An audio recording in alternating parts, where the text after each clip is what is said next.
Hi Dale, this is my social action task 1. So first of all, what is social action? It increases public knowledge and awareness using media as a creative tool. It sets out to examine current social issues and problems to bring them to the public attention. Inspires people to give action in response to what they've seen or heard. And what is community media? So community media is different from social action, as it is what we often associate with big scale national and international companies' communication or community action campaigns, which are mostly focused around smaller local communities, fighting issues that have affected a specific community. So the first video I looked at was the WWF Elephants Christmas advert from 2017. So the purposes of this campaign was to raise awareness and provide information on the topic as well. So the video wants to raise awareness about why and how elephants are being killed and provides information on how we can help. It has an emotional aspect to it, as it starts by relating humans to elephants, as we all feel complex emotions.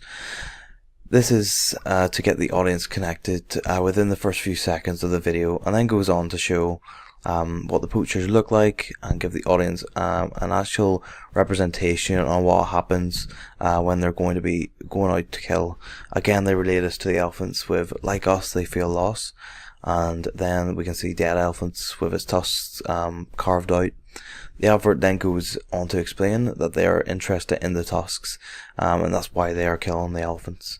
It then goes to his call to action, which is to help pay for people to try and stop the poachers.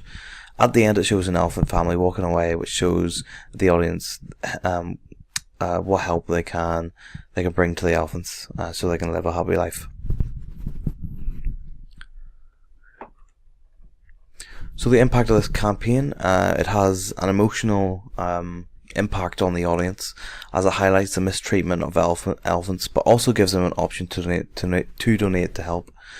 They make the audience feel attached to the elephants, so that they're more likely to donate. Some of the stats are shocking and leaves the audience wondering why there isn't more being done. So just a few stats on the elephants poaching. This here is from 2018, so it was shortly after, about 6, 7, 8 months after the WWF campaign was released. So when you think about animals you'd love to see in the wild, elephants are probably the top of most of the list, yes. So African elephants. So it's difficult to get an exact number of the elephant population figures, because the last elephant count, called the census, happened in 2016. So there is actually no recent information, so it's very hard to find stats to back up if this video has helped at all. But according to the World Wildlife Fund, there are now thought to be around 415,000 African elephants left in the wild. So even though it looks like the numbers have slightly increased, the outlook is still not good, with around 90% of African elephants being killed in the past century. So they might have slightly increased, but it's not for certain. Just a few stats before this video was released. Between 2006 and 2015, around 111,000 African elephants were lost from the wild, mainly due to poaching. Between 2007 and 2014, 30% of African savanna elephants were lost. So the WWF estimate around 20,000 African elephants are being killed each year for their ivory, and that's an average of 55 a day. So and as this video highlights, it is all about their tusks and the ivory trade, mainly in China at the moment. There we go. So it is hard to tell what this campaign has achieved. It's hard to tell if the elephant population is on the rise, as there hasn't been a census done since 2016. But it is definitely clear that more needs to be done on this topic, as we do risk losing elephants altogether and then being extinct. So my next video was the Macmillan ad. This is for cancer research. So the campaign purposes are to, again, raise awareness and just provide information on the topic. So it's why Macmillan need people to participate in the world's biggest coffee morning. They go on about this by trying to relate to their target audience, which is mainly stay-at-home mums, which have a lot of time, or even a business that can get their staff together to raise money. The video tells the audience where the money goes and how it will help people with cancer. It also shows different situations where the actors are already helping out, which further helps the audience relate to the video. At the end, they have their call to action, which is to get their free kit to host their own coffee morning. It also shows people with cancer in the video, which helps people relate to their situation and makes them more willing to help. And the impact on this is, again, it's an emotional impact on the audience, as it is a very big topic, and quite a lot of people, if not all, have definitely been affected by cancer through family or friends. They were able to raise a tremendous 27 million in 2018, their last coffee morning, which this ad is for. And it also it helps Macmillan continue the support to those with cancer. The first coffee morning was in 1990. Throughout the 29 years, Macmillan has helped millions of people with cancer and also helped their families cope with it by supplying guidance and help when needed. The impact is not only this video, but the whole project has affected millions of people and helped them beat cancer sooner. So let's just go to their website a second. There we go. So this one here. So thanks to you, we raised just under 27 million in 2018, which was this ad was for. So obviously they give out quite a lot of free packs for the coffee morning. This here's what you get in it. You get just how to set it up, basically. But here we go. This is so find out how your money could help.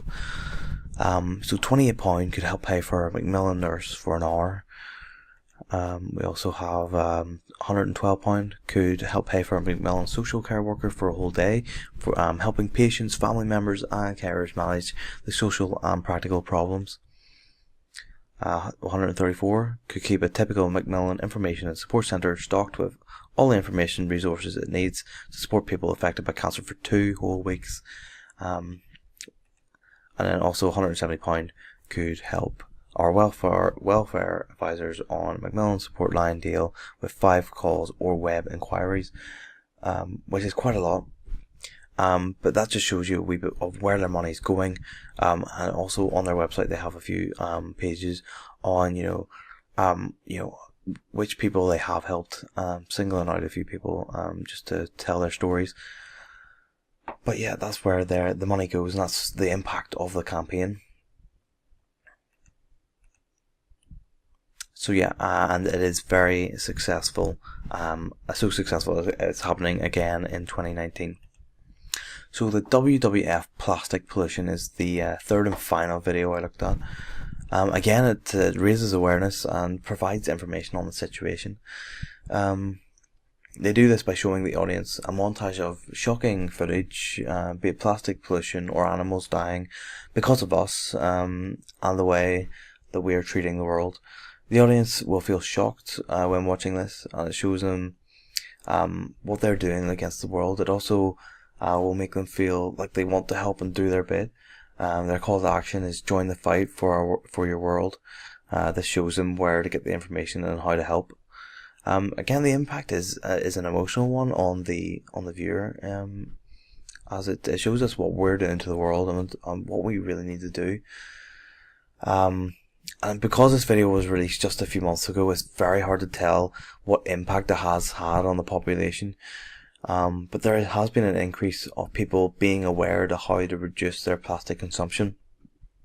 For example, McDonald's has removed plastic straws from its UK stores and is testing alternatives in America. This campaign, which had over 1.8 million people signed, shows that there's a growing opposition to plastic, especially single-use plastics. It said that by 2050 there will be more plastic than fish in the oceans by weight, and only time will tell what impact these sort of campaigns will have. So let's just go and have a look at the McDonald's website here. So McDonald's will replace plastic straws with paper ones in the UK and Ireland restaurants. This was September 2018.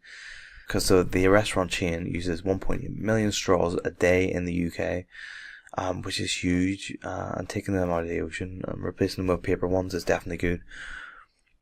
This has started a chain reaction as well. It's not only McDonald's doing this, but in April 2018, the government proposed a ban on plastic straws and cotton buds in England. But many businesses, including Waitrose, Costa Coffee, Wagamama's, have already started to take action. All JD Wetherspoon pubs stopped using plastic straws at the beginning of the year. Pizza Express said it would replace all plastic straws with biodegradable ones by summer 2018. So not only is it McDonald's, but all these other fast food chains, which arguably use a lot of plastic, has really helped crack down on the issue. Also, just a few other stats. It's again very hard to tell because it's just released a few months ago. It's very hard to tell if it has really had a positive impact on how much pollution there is in the ocean. But it's definitely raised awareness to people, and people are definitely more aware of what plastic they're using. But here's just a few graphs. So the global plastic production, again, this only goes up to 2015, yes, but as you can see, it is on the rise. I would love to see the up-to-date stats for 2018-19 and see if there has been a dip, but I think there's still a lot of plastic production. This is the global production of plastics measured in tons, and as you can see, it takes a steep rise between 2010 and 2015. Again, which isn't good, but this one here is the most interesting one. So in 1980, 100% of plastics were discarded, and as we can see, coming down to 2015, there's a lot more being recycled. The blue bit there being recycled, and even incinerated is probably still better than being ended up in our oceans. But as you can see, there's more being recycled in 2015. So I think if these were up to date, 2018, 2019, the recycled bit would definitely be getting larger, and the discarded would be getting smaller. It just needs to happen at a faster pace. Because at the moment, it's more action needs to be taken. That's why videos like these have started popping up over the past wee while. But yeah, that is the purposes of that campaign, and what the impact has had is just it has just made people more aware of their plastic consumption, and hopefully people will cut down on that. But yeah, that is the end of this screencast, and yeah, that's it.